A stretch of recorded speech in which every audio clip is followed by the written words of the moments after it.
Ustaaz Raayyaa Abbaa Maccaa amantaa Islaamaa barsiisuu fi faarsaa yookaan mazuumaadhaan beekamu hordoftoota amantaa Musliimaa biratti. Garuu immoo miidiyaa hawaasaa namoota rakkatan gargaaruutti yeroo hedduu yommuu fayyadaman mul'atu. Maalirraa kaatanii miidiyaa hawaasaa kana haala kanaan fayyadamtuu gaaffii jedhu kaasnee fi akkas jechuun deebisuu jalqabu. Ani abbaa nama guddaarraan dhaladhe arjaarraan dhaladhe gosa arjaarraa gosa waa kennatturraa gosa namaa laphee baatturraa naannoo safuu beeku namaaf laphee baatu waliif yaadu keessaan dhaladhe waan akkasiitii fi haaranatti hin fakkaatu ganduma keenyatu akkanattiin as gahee namni namooma kana na rakkisa wanni addunyaa kanarraa na gammachiisu ana nama gammadee arguudha ofii kooti gammachiisu baadhus. Tashaalee Tasgaraa waldaa amantoota warra kiristaanaa biratti wangeela yookaan macaafa qulqulluu barsiisuun beekamu. Miidiyaa hawaasaa irratti immoo wantoota abdii namatti horanii fi gorsoota garaagaraa maxxansuun fayyadamu. Isaanis maaliif miidiyaa hawaasaa kanatti akka fayyadaman akkas jechuun himu. Kaayyoon siluma isaa miidiyaa kana banee fi wangeela ittiin dhaloota qaqqabsiisuudha. Namni abdii kutate akkamitti jajjabaachuu danda'a? Dhala namaatii fi macaafni qulqulluun abdii attamii kaa'a jedheen achirra dhaabbadhee tokkoof tokkittiidha kaayyoon koo. Silas tajaajila wangeelaaf waamame miidiyaan koos tajaajila wangeelaati. Namoonni barsiisota amantaa ta'an kun faayidaa miidiyaan hawaasaa qabullee dubbatu. Ustaaz Raayyaa Abbaa Maccaa miidiyaan qara lama qaba jechuun ibsu. Maal jechuu akka ta'e yommuu ibsan. Yooti ittiin waa tolfadha jette ittiin waa tolfatta. Yoon immoo ittiin of balleessa jette ittiin badda. Miidiyaan jaarraa 21ffaa keessa jiru kun dorgommiidha. Dorgommii yoo waan gaarii hojjette itti hojjette jette waan gaarii itti taatu. Yooti waan hamaa itti hojjette garuu si balleessaa deemu egereensa. Hojjetaa wangeelaa Tashaalee Tasgaraas faayidaa inni qabu haala itti aanuun dubbatu. Miidiyaan yommuu teenye ilaallu dhaloota hundumaatii fi waan fayyadudha. Miidiyaa kanarratti maalan jalqabaa walakkaan isaa galgalli koo maali jedhee yoo jalqabee fi akka ta'utti itti hojjetee darbuu danda'a. Nama kaayyoof karoora qabuu fi kan akka miidiyaa bu'aa qabu hin jiru. Miidiyaa hawaasaa kana dargaggoonni baay'inaan itti fayyadamu. Amma garuu wantoonni aadaa uummataa keessatti hin baratamiin kanneen safuu cabsan arrabsoowwan garaagaraa yommuu tamsaafaman argamu. Kunneen maaliif ta'anii gaaffii jedhu Ustaaz Raayyaa Abbaa Maccaa fi hojjetaan wangeelaa Tashaalee Tasgaraa waan jedhan qabu. Kaayyoof karoora namni hin qabne tokko miidiyaatti dhimma ba'e jedha malee miidiyaatu dhimma isatti ba'a. An baay'ee isaa dhiifama naa godhi malee rakkinaa wajjiniin wal qabsiisa. Namoonni keenya baay'een miidiyaa gaafa banatanii hin nyaatamaa irraa waa argamaa jedhanii seenu. Har'a dhugaan sitti himaa utuu seexanni fooloorsiin siilaadhaatii kottu gara koo jedhee namni dunuunfatee akka dhaqu beekamaadha. Maaliifi wanti kallattii gadhiise baay'ee miidiyaa irraa kan argamaa jiru of guddisuudhaaf fooloorsii isaanii guddisanii ittiin birrii argachuudhaaf carraaqqii jirurraa kan ka'e namni kallattii gadhiisa namoota baay'ee beeka amman yeroo jalqaban gaarii turan yeroo jalqaban namuma safuu beeku turan dhaqee fooloorsiin isaanii guddachuu gaafa didu yookaan sabiskiraayibiin isaanii gaafa guddachuu didu gara maaliitti galagalu waan namni waanuma abaluu godheen godhaa akkaataa kanaan guddadha gaafa jedhu mul'anni isaayyuu harkaa bada. Raayyaa Abbaa Maccaa aadaa bakka biraatii nutti galee jechuun ibsu.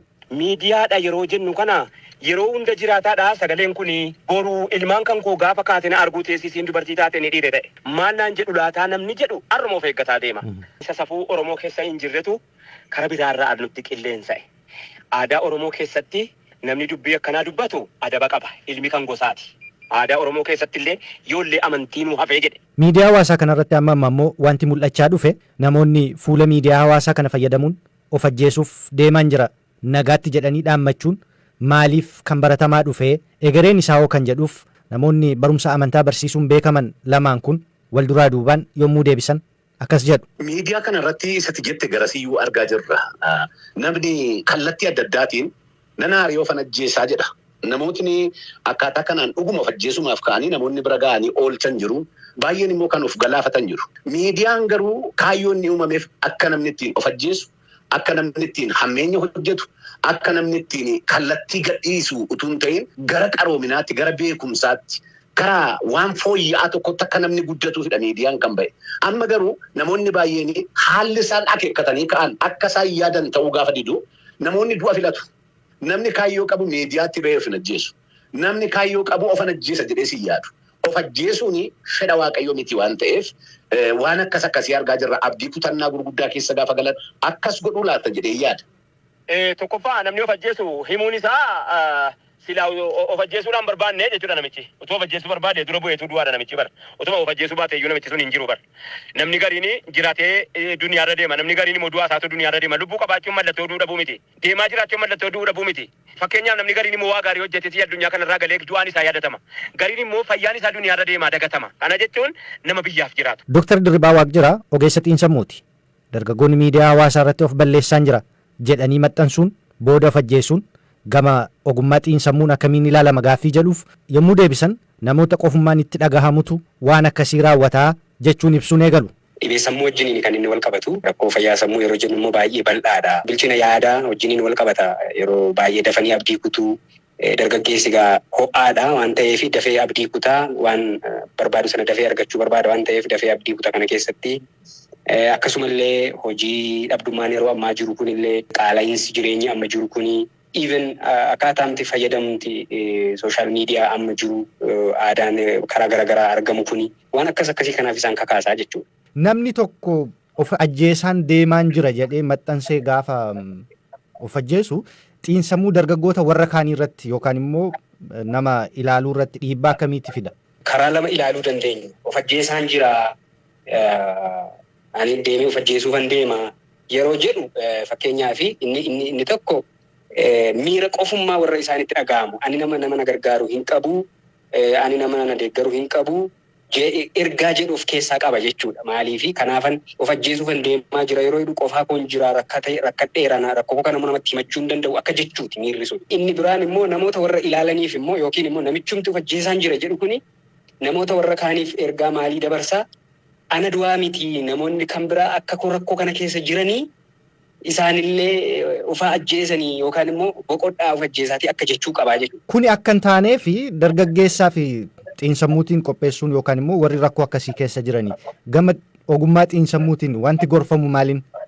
Baay'eetu jira. Inni jalqabaa maatii marraa eegaluu yookaan hiriyaa marraa eegaluu dandeenya. Mallattoolee akkasii yeroo dargaggeessi agarsiisu maatiin mana keessatti jijjiiramoota yaadaa fakkeenyaaf abdii kutuu waan akka alkoolii baay'isuu waan akka araada adda addaa baay'isuu yoo irratti arganii waan akkasii kana maatiin itti dhiyaatanii haasofsiisuu maatirra yoo darbe immoo hiriyaan waan akkasii kana yoo arge maaltu si mudatee maal rakkoon jira waan addaa maaltu uumame jedhanii nama kana ofitti dhiyeessanii haasofsiisuun barbaachisaa jechuudha.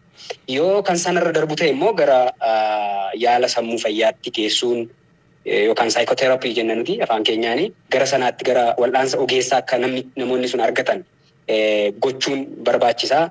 Ammas yaala sammuu kanarra immoo ka darbu yoo ta'e qorichoota karaa ogeessa fayyaatiin kennamanii kanneen akka farra dhiphina sammuu qoricha farra yaaddoo kan jedhaman jiru qorichoonni garaagaraa hanga qorichoota kana argatanitti illee gargaaruun barbaachisaa jechuudha. Darbee ammas araada garaagaraa irratti immoo wal'aansa araadaa substance abuse substance addiction warra qabanii isaaniin gargaarsi karaa sammuu godhamu jira.